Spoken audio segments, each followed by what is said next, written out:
Alright, so I traveled for 4 days of Interrail through 5 different countries and I had to pay additional fees for seat reservations.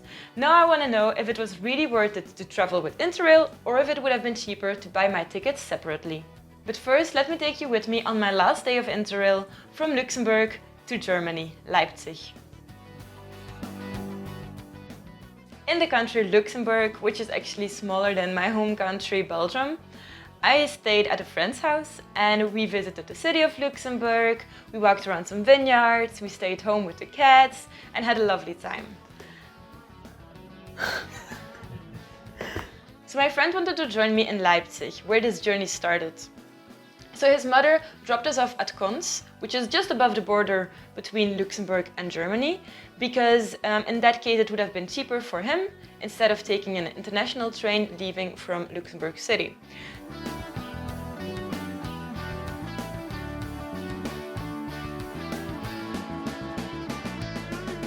So his mother dropped us off and then we took some trains and arrived in Leipzig. So I must say that I really love sitting in trains. If it's alone or with a friend, I don't mind. I love sitting in trains, whatever. But now I want to know if it was really worth it to travel with Interrail or if it would have been cheaper to buy my tickets in advance. So let's dive into it. I was Interrailing for 4 days. First I went from Leipzig to Ghent, then from Ghent to Barcelona, Barcelona to Luxembourg, Luxembourg to Leipzig.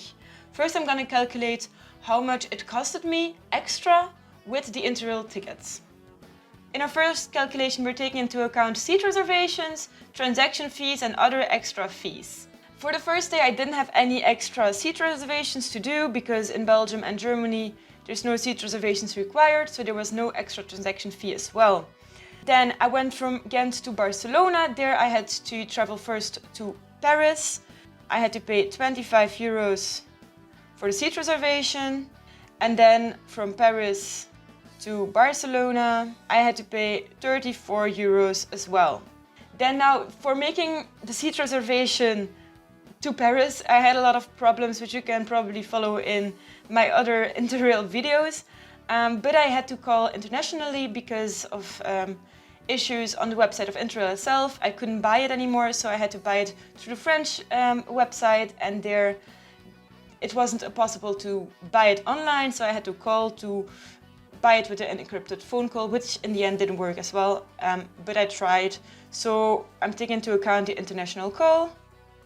And then I had an Interrail fee because I bought the ticket from Paris to Barcelona through the Interrail app.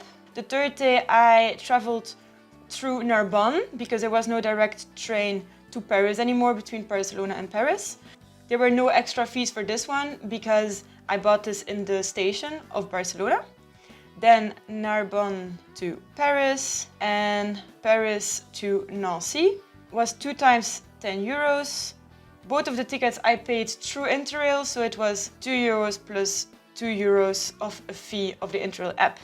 Okay, then we're coming to the fourth day. There I did not have to make any seat reservations as well because it was between Luxembourg and Germany, actually only in Germany because of the car, but even in Luxembourg there would be no extra fee. So I paid 148 euros for my Interrail pass. This was actually with discount. Without discount it would have been 185 euros. So in the end, we can count it all together, 255.22 euros. And without the discount, it would have been 292.22 without discount. So I'm taking into account the ticket without discount because maybe if you are traveling and you couldn't buy the discounted ticket, which is only an offer which is sometimes available. I bought my ticket with discount in March. I'm not sure when the discount happens exactly. So I'm gonna continue this exercise with the normal ticket of Interrail, so with the normal price for 4 days. Okay, so now we're gonna calculate the costs, which would have been there if I wouldn't have been using Interrail tickets. So we're just going to look at the regular price. I'm gonna look it up on my computer, and then we're gonna write it down and calculate if it would be worth it for last-minute trips, for 1 month ahead trips, and for 2 months ahead trips. In sake of this video, I'm going to use the website called Trainline to look up all the international trains within Europe. and to find the prices very fast. On the train line there's also bus propositions. I'm not gonna take these into account, and I'm also not gonna take into account extra fees which might come on the websites. Last minute would be still 2 days in advance. So today is Saturday, we're gonna buy tickets for Monday. We're 25 years old. The cheapest ticket they recommend on this website costs 89 euros. Alright, so if we would be checking this for a month ahead, so the 21st of March, let's check it out. Okay, so this is pretty cheap, it's 37.70 euros. Alright, let's check 2 months ahead. I'm gonna stick to a Monday because the day of the week. Okay, actually 2 months ahead is even more expensive now. So let's say we're traveling very early in the morning. It would cost 79.70 euros. We're going from Ghent to Barcelona the second day. We're traveling in 2 days. So from Ghent to Barcelona, the cheapest ticket would be this one, but because we don't want to travel by bus, we are going to take a normal train during the day, and the cheapest one would cost us 239.10 euros. Okay, if we're going to check this for next month. Okay, so for 1 month ahead, this is actually pretty cheap. We are only paying 94.30 euros. We are planning 2 months ahead, again on a Monday. Cheapest for 2 months ahead would cost us 148.30 euros. Alright, let's check for the third day. We're going from Barcelona to Luxembourg. And this costs us 277.20 euros. Okay, even 1 month ahead it would still cost us 226 euros. And then 2 months ahead, okay, so 2 months ahead it would cost us 207 euros. Then we're going to travel back from Luxembourg to Leipzig. But to take into account that we traveled actually from Konz to Leipzig instead of from Luxembourg to Leipzig, I'm going to type in Konz here as well. Okay, so we're going to travel 2 days ahead. The cheapest option here would be 41.90 euros. 1 month ahead it would cost us 23.90 euros, which is pretty cheap. Then the cheapest for 2 months ahead is actually 42 euros. Alright, so let's count all of these together. 647.90, 381.90, 472.2.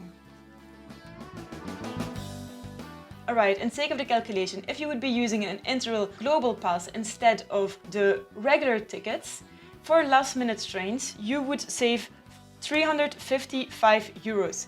Do this for 1 month ahead, you would still save almost 90 euros. If you do this for 2 months ahead, you would save 184 euros. So it's very clear that in every case it is cheaper to actually travel with an Interrail Global Pass. This is the case for me now.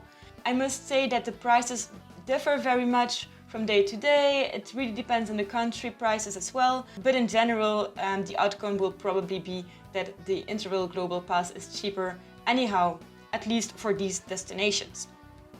Alright, so if you have any other experiences with this or struggles with Interrail seat reservations, as I was having a lot of them, please let me know your stories in the comments below. I would be really happy to read it and to know that I'm not the only one experiencing all of this.